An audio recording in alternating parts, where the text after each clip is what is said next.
Alright guys, welcome back to the Hearts Football Manager 2018 Career Mode, and this is going to be a massive episode.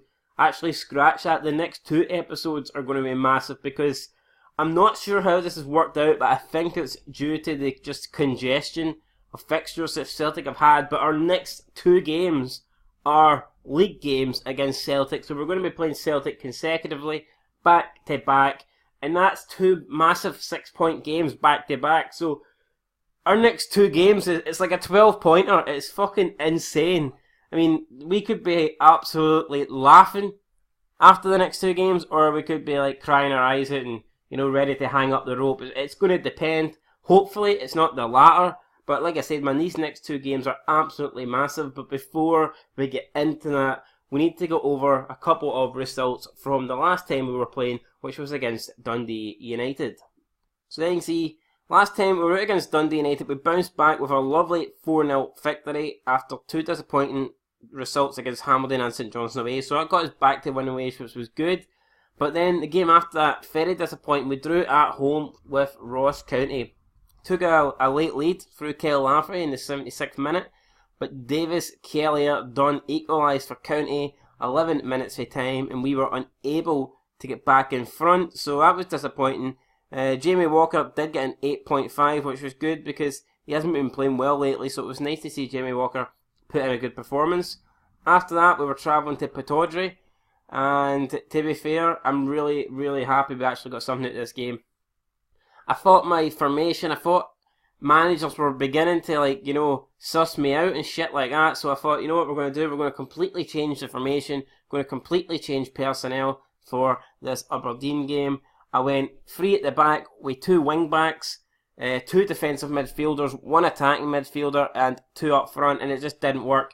Aberdeen took a quick 2-0 lead through Anthony O'Connor twice, and I believe it was Gary Mackay-Steven with 2 assists. So that was that. We managed to... I changed the tactics at half-time, went back to my trusted 4-5-1, brought on a few subs, and it was the substitutions that actually helped us. It was Kyle Lafferty. No, sorry, it wasn't Kyle Lafferty. He actually started. It was Jay Quintongo, the first substitute. He got a goal for us. And then Kyle Lafferty, who originally started, also got a goal. So I got us back to 2-2. And then before I know it, Aberdeen went back up. Another Anthony O'Connor goal. It got him his hat-trick, but fortunately for us, it was offside. And the game ended 2-2. But Anthony O'Connor, man, denied a hat-trick. The centre-back denied a hat-trick because of a tight offside decision. Absolutely mental. I just think that maybe it was a wasted opportunity. Perhaps the 3 points was there for us if we started with the usual formation. Decided to try and change things up. It didn't work. So, I don't know. From here going forward, I probably will use the 4-5-1. They say if it's not broke, don't fix it. And at the moment, I think I can't say our formation's broke. We're top of the league, albeit we had a couple of dodgy results. You know, we had the 2 losses to St Johnstone. They beat us in the Cup and they beat us in the Premier League. But that's the only teams we've lost to in Scotland, just St Johnstone this season. So, you know, perhaps they're just a bogey team. The draw against Ross County again, that was with the 4-5-1. Not a great result for us, but, you know, it shit happens. We can't win every game. We're still sitting top of the league. Things are looking good for us. So, I don't think we need to panic yet. And then after the Aberdeen game, went back to the 4-5-1 and picked up a good victory against Partick Thistle away from home. Goals for Shuhum, Walker and Kyle Lafferty. Right, we'll have a wee check and see how Celtic have been doing with their fixtures. We've got them up next, and oh crap, Dundee United's not doing well. Look at them in red there, holy shit. Relegation for sure. Right, Celtic, they were catching up on us in the league. You can see they put a bunch of wins together after not having the best to start. After that draw against Rangers, they beat Dundee United 2-0, then Hamilton 3-0, St Johnstone 4-2, Ross County 2-0, and then thankfully for us, Aberdeen beat them at Pataudry 3-0, goals for Rooney, Wallace and Greg Tansey, and that gives us a bit of breathing space at the top of the Premier League. And then Celtic just went there and beat, I'm not sure who that is, Real San Sebastian. If you could let me, is that Real Saragossa? I'm not sure what team it's, or Real Sociedad. I'm not sure what team that's supposed to be, but Celtic beat them 2-1 in the Europa Cup, Europa League even, and I think that puts them in a position to qualify. I believe that puts them yeah, so Celtic currently sitting in a decent position, 9 points. If they get a draw, I think they're playing Nordjylland's last for Denmark, and they've yet to win a game. So it looks like Celtic are going to go through in the Europa League, which is good for the Scottish coefficient, will help the Scottish game massively. But what will also help us is Celtic just played a game a few days ago, albeit they won it, but I'm hoping that the players might not be fully fresh for the game against us, and hopefully we can take advantage. So like I say, we've got back-to-back games against Celtic coming up. First game's at Tynecastle, the next game at Celtic Park. If we could get away with it, even 2 draws or 1 win, 1 loss, I'd probably settle for that. As long as we stop Celtic from, beating us twice. I mean, that is my real major concern. If we lose twice here to Celtic, then that is really them back top of the league and in pole position. So hopefully that doesn't happen. Celtic slight favourites for this match, 64. Being away from home, I think that's good odds for them. But again, at us 13-8, we've been solid. I think that's good odds for us too. Over the whole previous meetings since this series started, we've had 2 wins. Celtic have had 2 wins. There's yet to be a draw. So, it's very hard to pick. Very even. Not a lot between the teams. And just before we get in, the current league table, we're sitting top on 27 points. 1 point in front of Rangers. But we have played 2 games less. So, we're sitting in a good position there. Celtic, 4 points behind us with a game in hand. So we've got Hibernian also played a game more than us. They're 4 points behind. Everyone else is on 14 games played. And you can see Aberdeen having a poor season. It's weird. They have one good performance and then, they lose. Beating Celtic 3-0 was great. But apart from that, they've been pretty poor. Rangers currently above Celtic, but Celtic do have 3 games over Rangers to catch up. Anyway, it's going to be interesting. Up next, Hearts versus Celtic. Let's go, man. Alright, here is the formations for the game. Looks like both teams are going for different variations of the 4-5-1 formation. We're going with Hamilton and nets, Gallagher, Berra, Suter, Brandon, Nowak, Shuhum, Broadhead, Walker, Windass, and Ismail Concalves. And just before we get into Celtic, I want to give a quick mention to something about Tony Gallagher. Amazing player, signed him for 200k. I want him, I know he might not be as good as Dimitri Mitchell right now, but he's going to develop into a world-class player. I honestly do believe that. I think Tony Gallagher in maybe 5 years could be at one of the top clubs in the world. Hopefully, will be one of the top clubs in the world in that time, but I've got to be realistic. I think Tony Gallagher, he's like the next Kieran Tierney or Andrew Robertson. He really is that good. So I think I might go ahead and sign Dimitri Mitchell. He's on a lot of wages. He's on 5k a week.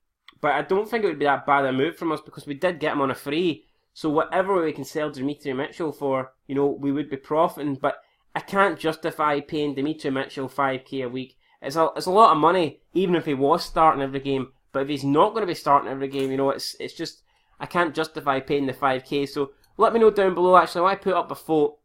What do you think's better? I think I need to sell one of them. Either I keep Dimitri Mitchell and use him, or I sell Dimitri Mitchell and we use Tony Gallagher. It's as simple as that. Obviously, Dimitri Mitchell is probably the better player right now, but Tony Gallagher is just one for the future. So let me know, Gallagher or Dimitri Mitchell. One of them has to go. I need to try and get the wage budget down a wee bit.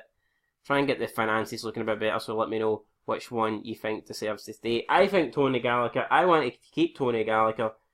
We've invested a lot in Tony Gallagher, 200k, and he's been playing a lot. But if you think I should keep Dimitri Mitchell, then it's entirely up to you, and I will, take the decision of, whoever gets the most votes.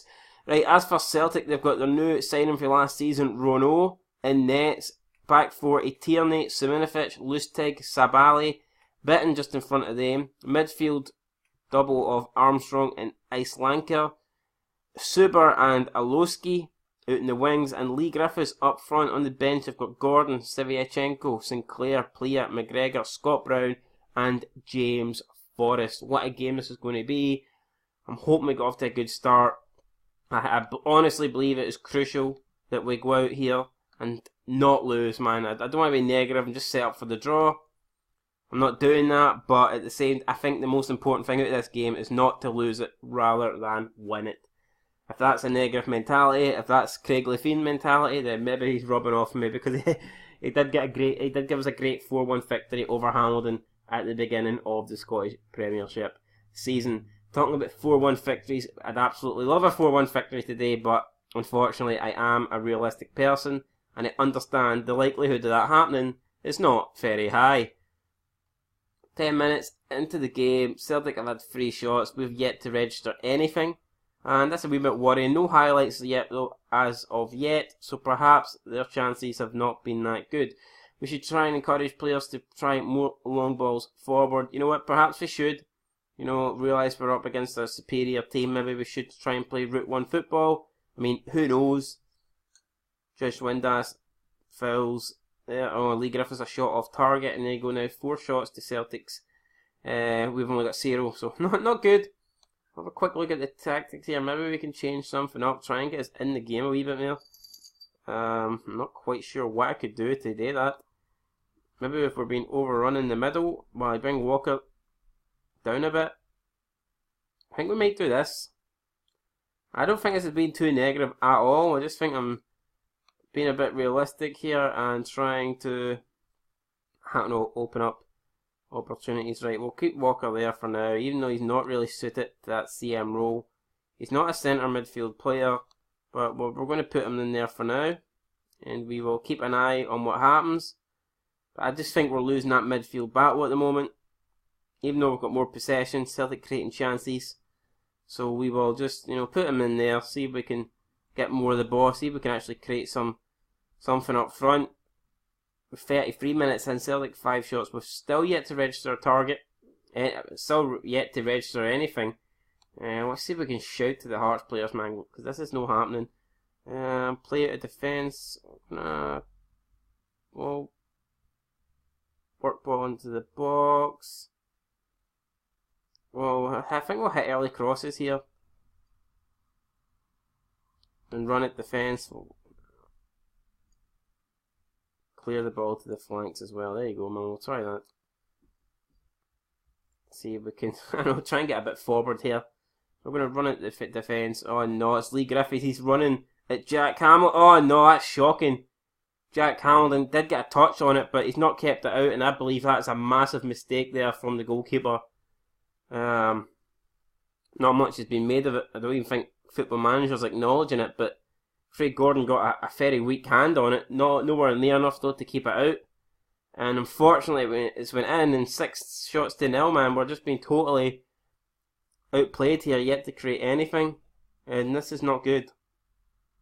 Just want to get to half time and then we can take things for there, but dearie me, man, this is no good. Let's push forward, I think. Yeah, we'll tell the team to push forward. We've been fucking shit. Come on, lads. Do something. Add it on. I don't think much is going to happen now. Nah, this is shocking. Right, half time. We've not had a shot at home. Right. I'm fucking going to be aggressive. Expect to see a much better performance in the second half. Tactics. I really don't want to take Walker off, but I think Broadhead's been pish, hasn't he? Can we maybe inside forward? Jamie Walker can play inside forward. That's good, right? We're going to put Jamie Walker there, and we're going to bring on Harry Cochrane. Screw it, he's coming on. He is coming on. We're going to play him advanced playmaker, and he can attack, and hopefully this gets us a bit more joy. Start the second half. Let's see how we got on then. Harry Cochrane on, Nathan Broadhead off. Feel a bit harsh on Broadhead. It's not as if he was a lot worse than everyone else. We've just been shit in general. I had to make a change, and unfortunately he is the man that has bitten the bullet and been substituted. But I mean, I'm sure he'll forgive us if it worked and we get back in the game. I don't think he'll hold a grudge, but I know nobody likes getting taken off so early at half time. 6 minutes now into the second half. We've still yet to create a chance, man. This is not. Hold on here, we need to do something. Instructions.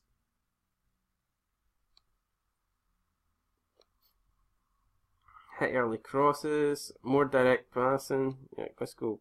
More direct passing. Tempo. A higher tempo. push up the defensive line, get higher. Right, that's it, man. See if we can, I don't know, force a move here. Maybe, I think with these early crosses, I think it's going to be time for Kyle Lafferty to come on soon. Try and get some height into the box. He could be a key man for us in this match. Walker to Gallagher. Tony Gallagher finds Jamie Walker. Walker into Ismail. And Ismail, talking about key men, he's been a key man for us all season. And Ismail there with the equaliser. Walker was the architect. He got the cross in. Ismail with the connection. It's our first shot of the match, man. And it has led to a goal. Absolutely unbelievable, man. Celtic and, what's his name, Brendan Rodgers must be furious. And that changes everything, because I was just about to bring Ismail off for Kyle Lafferty. I can hardly do that now. He's just scored the goal. And it's a poor throw though for Gallagher. Just gives it straight to Scott Brown, and Lee Griffiths is through. And it's a good save this time from Jack. No, it's not a good save. It's just an awful finish. What the hell? I thought... I don't know. I was so bad that I thought Jack Hamilton must have got something on that there. But apparently not. It's went out for the goal kick. And Lee Griffiths has missed an absolute sitter. Right, 25 minutes to go. It might be time now to bring the fresh legs on. We could always put Ismail out wide instead of Windass. Or we could just bring him off. I mean, I know he scored, but there you go. We'll bring Lafferty on. Lafferty up front. Play him as the target man. And who else are we going to bring on? There's Quintongo. Do we bring Quintongo on? I think Nowak's actually playing pretty well there. Or do we keep Windass on? I think, nah, we'll bring on Quintongo. Jay Quintongo's doing well recently. Every time we bring him on, he seems to get a goal. It's crossed in. Finds its way to Nowak. Nowak now on the edge of the box. Into Walker. It's a poor pass there for Walker. Could just not get the right key man to unlock the defence. Fuck's sake. Right, Walker is... No, Walker's actually stayed on. It's Windass. I should know who's... I made the substitutions, and I should bloody know who's staying on and who's coming off. 17 minutes to go. This would be a good draw for us. I'm convinced it would be, even though we're at home, even though we have to travel to Celtic Park next. It's not often you take anything off of Celtic, and we are top. They probably need to win more than us. Jamie Walker whips in the corner. It's headed towards goal! And it is a goal! Arnold Shuhum gets us in front. Jamie Walker with 2 assists now so far. And that is absolutely fantastic. And to think I was considering taking off Jamie Walker earlier on in this match, and then he's came back and got 2 assists to give us the lead here against Celtic. Absolutely fantastic mentality. We're going to go defensive now. We're going to go highly structured. It's very important that we hold on to this. I'm going to be very negative, I know, but this just has to happen. There you go, Walker there. Quintongo will bring him down here. If he'll move, come on, we did move. He's refusing to go back, man. He wants to stay forward and get more goals. I'm like, screw this, you're coming back, man. Right. Shuhum.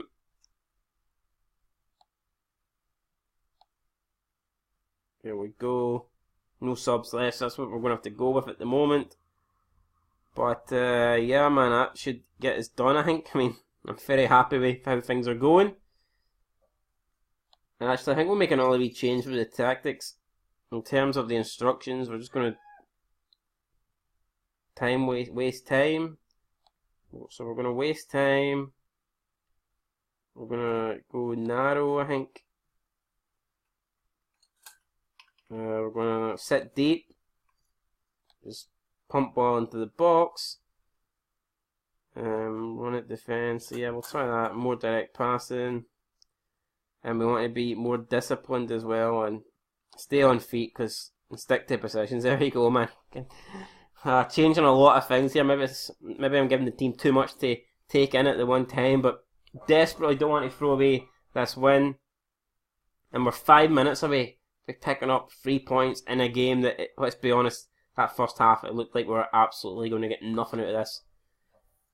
Armstrong into Griffiths, and that's unfortunate. I'm waiting on the linesman to save us.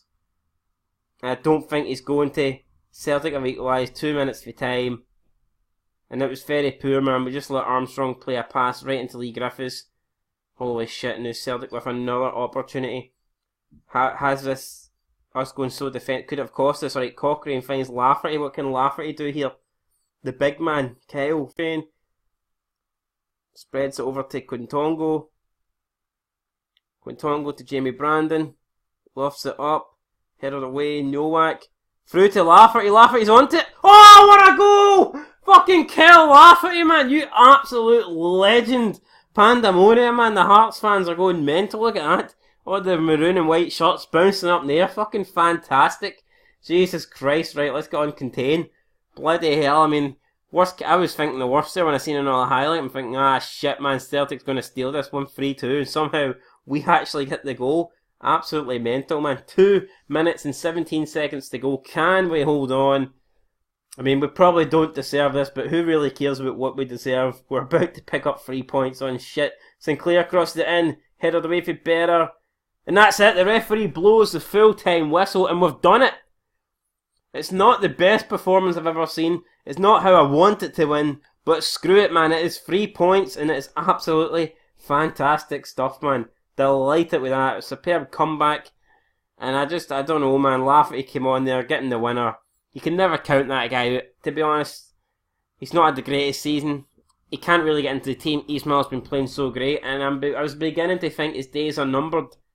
But he's such a big game player. He can play bad against the shit clubs. He can play bad 3 or 4 games in a row. But when it comes up, when it's a big match, an important match, Kyle Lafferty stands up, he steps up, he makes himself counted, and he's definitely counted today with that third goal, getting us the winner, cancelling out Lee Griffiths' late constellation. Get it right up you, Lee.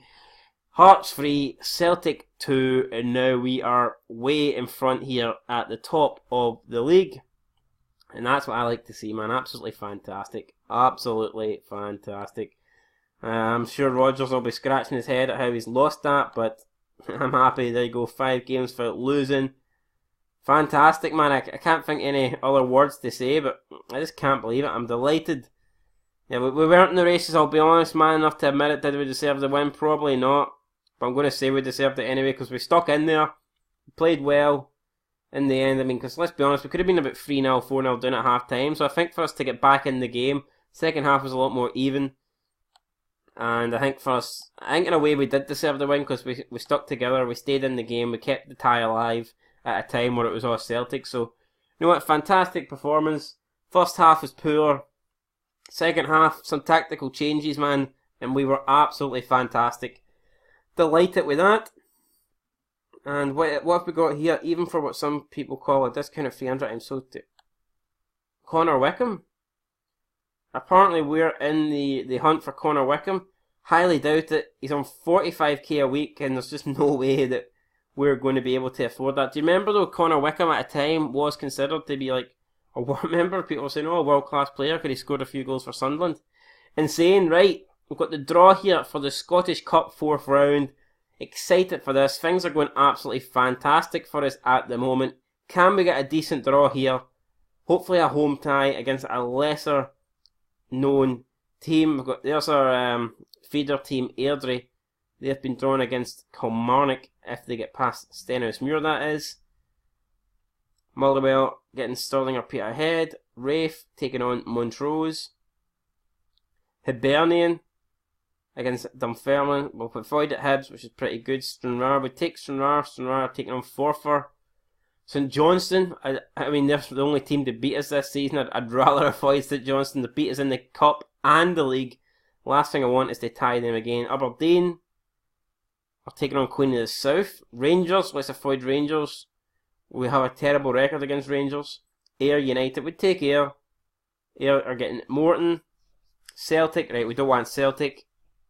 Celtic getting Dundee United, unlucky for them. Edinburgh City, we take that. And Edinburgh Derby. Nope, they've been drawn against Hamilton. Not many teams left now. East Kilbride or East Fife against Dundee. Dumbarton now. Dumbarton going to get his Hearts. So last team drawn out. We're at home. And we're getting St Mirren from the Championship. So there you go. We've got St Mirren in the Scottish Cup. I'll be hoping that we get past that. And that should get us into the 5th round. Up next we've got Hibernian against St Johnstone in the Betfred Cup. I believe that is a semi-final game. Is it the semi-final? No, it's the final. It's the final of the Betfred Cup, and St Johnstone have won it. A goal for Graham Cummins in the last minute. 90th minute sinks Hibernian, and St Johnstone have lifted the Betfred Cup, which is, that's very good to them, to be fair. Is Tommy Wright still the manager? He is. And that is him got 2 cups now. He won the Scottish Cup with them in 2014, and he has now won the Betfred Cup, so very good there for Tommy Wright. I think he's an underrated manager. I noticed in real life he is struggling a bit more now in the league because some of the bigger clubs are back, whereas when Hibernian, Rangers and Hearts won it there, that's when he seemed to be thriving with St Johnstone, but I still think he's a decent manager. Betfred Cup review, there you go, St Johnstone won it, runners-up Hibs, biggest overachievers St Johnstone, biggest underachievers Raith Rovers, top goal scorer Nathan Austin, top assist James Forrest, highest average rating was Jason Thompson.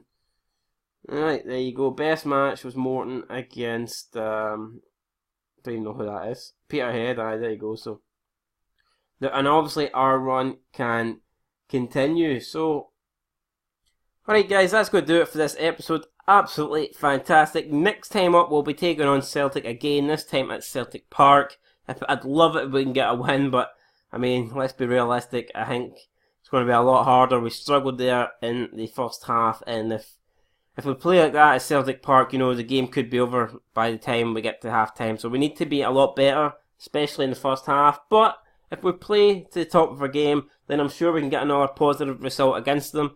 And yeah, guys, that's going to do it. We leave with a 4-point advantage over Rangers, a 7-point advantage over Celtic, but they do have a game in hand over us. Rangers have played a game more than us. So things looking pretty close at the top of the table. I'd say there's a 4-way. Maybe you could count Hibs in there with a 4-way title shot, or do you think realistically it's going to be between us and Celtic? Or are we even in a title race? Am I getting carried away here? Is Celtic going to win it and, we're just going to fall back into second? That could be the case. Who knows, guys? Let me know down below. And until next time, peace.